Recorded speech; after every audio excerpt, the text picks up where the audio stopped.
My world has always been a little fragile. I live with schizophrenia, but for years, with medication and therapy, I've had a firm grip on reality. My life with my wife, Ella, was my anchor, a quiet, stable harbor. That harbor was rocked the day her sister Sophie moved in with us after a bad breakup. I believe with every fiber of my being that she tried to shatter my mind. It started subtly, a whisper that feathered the edge of my hearing as she passed by. When I'd ask, "What was that, Sophie?" she'd look at me with wide, innocent eyes filled with a theatrical concern and say, "I didn't say anything." The chilling part? These phantom whispers only ever happened when she was near. The quiet I had worked so hard to build in my mind was being invaded, and she was the source. The first breakdown was a quiet, internal collapse. I lay in bed one night, tears silently streaming down my face, repeating a mantra in my head. "It's just her. You're not crazy. It's just her." But the second one, just weeks later, was messier. I finally broke down and told Ella. The look on her face wasn't the one I needed. It wasn't, "Let's figure this out." It was a look of pity and fear. Not for what her sister might be doing, but for what my mind might be doing to me. "Oh, honey," she said, her voice laced with a sadness that felt like a dismissal. "Sophie would never, ever do something like that." Her words, meant to soothe, felt like gasoline on a fire. My paranoia sharpened. I started watching Sophie like a hawk. I noticed how she'd mutter under her breath when she thought I wasn't looking, or how she'd linger in a doorway, a sly, knowing little smile on her face. It felt like a performance designed only for me. My psychiatrist and I tried tweaking my meds, but nothing worked because this wasn't a chemical imbalance. It was a deliberate, cruel act of psychological warfare. The breaking point came one evening.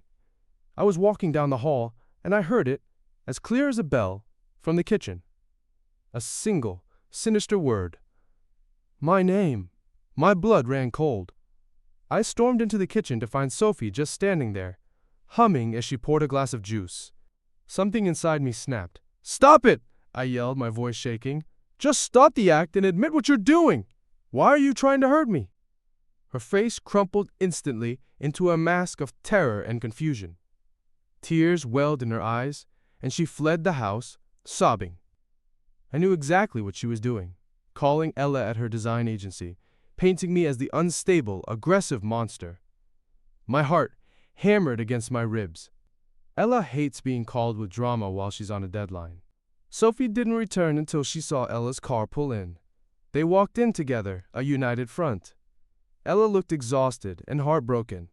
"We need to talk," she said, guiding me to the sofa while Sophie hovered in the background, sniffling for effect. "It breaks my heart to see you like this," Ella began, "but it also breaks my heart to hear you accuse my sister of something so horrible. I don't want to lose what we have, because your illness is making you see things that aren't there." Behind her, Sophie nodded, a single tear tracing a path down her cheek. I felt utterly, completely alone. It was 2 against 1, and I was the designated crazy one. I knew arguing then would only dig my own grave deeper, so I just nodded and retreated into myself. The next day, Ella gently brought up the idea of me checking into a hospital for a while, just to get stable. It felt like a betrayal, so profound I couldn't breathe. She was choosing to send me away rather than consider for a second that her sister was the problem. We had a huge fight, and I realized words were useless. I had to show her. My new mission became catching Sophie in the act.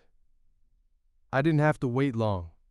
I started using my phone, discreetly recording when she was around. I caught her muttering to herself, her lips moving without a sound as she stared at me. I filmed her stopping mid-sentence in a conversation with Ella, her head cocked as if listening to something, a clear imitation of what I sometimes experienced. The real proof came by accident. One night, I was feeling overwhelmed and went into the bathroom to splash water on my face. The whispers had been relentless. I set my phone down on the counter, forgetting I had left the video camera running. I could hear them then, so close, as if Sophie was right outside the door, taunting me. I felt a panic attack brewing, and quickly left the bathroom, grabbing my phone without a second thought. Later that night, I was scrolling through my videos, feeling hopeless.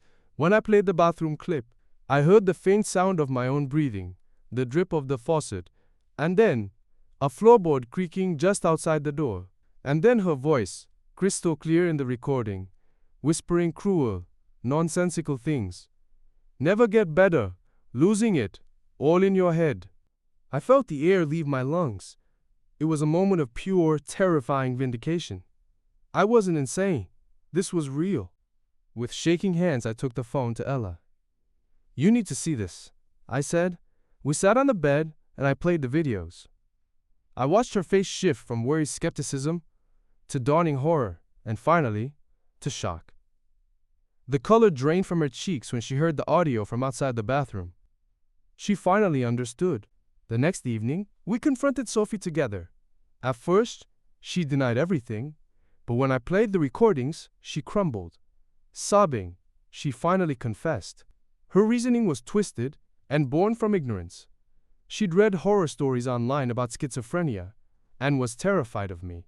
She thought if she could make me seem more unstable, Ella would have me committed, and she would be safe. The confession was ugly, but the damage was done. Ella looked at her sister, her voice trembling with rage and hurt. Do you have any idea what you've done? There was no coming back from this.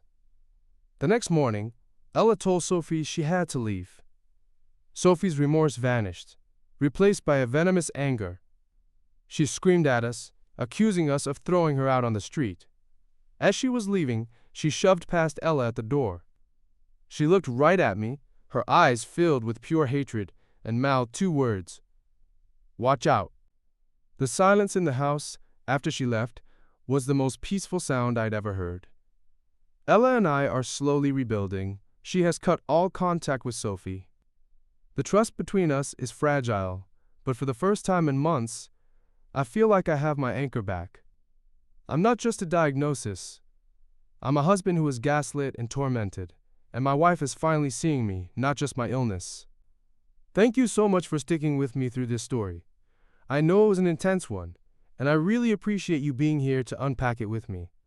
If you got any value out of this, please hit that like button. It makes a massive difference and helps our community grow. I can't wait to see you in the next video. Until then, take care.